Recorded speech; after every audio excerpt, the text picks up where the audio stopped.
Balai Besar Pengawas Obat dan Makanan atau BB POM di sejumlah daerah lakukan uji sampel takjil.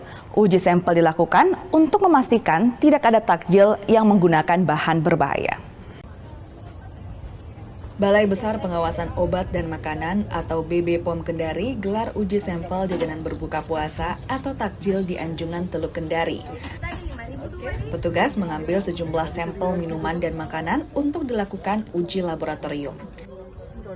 Takjil-takjil yang dijual selama Ramadan itu aman untuk dibeli dan dikonsumsi oleh masyarakat, khususnya di Sulawesi Tenggara, di Kota Kendari ya. Untuk sejauh ini dari hasil pemeriksaan yang dilakukan bagaimana Bu? Ada ditemukan bahan berbahaya? Sejauh ini yang saya pantau dari laporan ketua tim dari fungsi pemeriksaan, belum ditemukan yang mengandung bahan berbahaya untuk makanan takjil ya.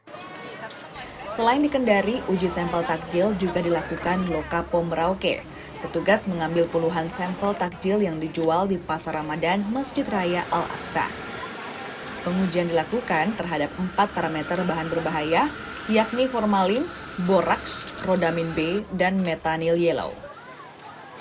Jadi memang ini merupakan tahap awal yang nanti akan berpindah ke spot-spot lainnya selama masa Ramadan ini.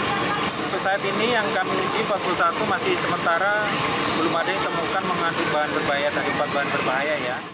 Uji kandungan takjil dilakukan untuk memastikan tidak ada kandungan bahan berbahaya dalam takjil yang diperjualbelikan. Tim Liputan Kompas TV.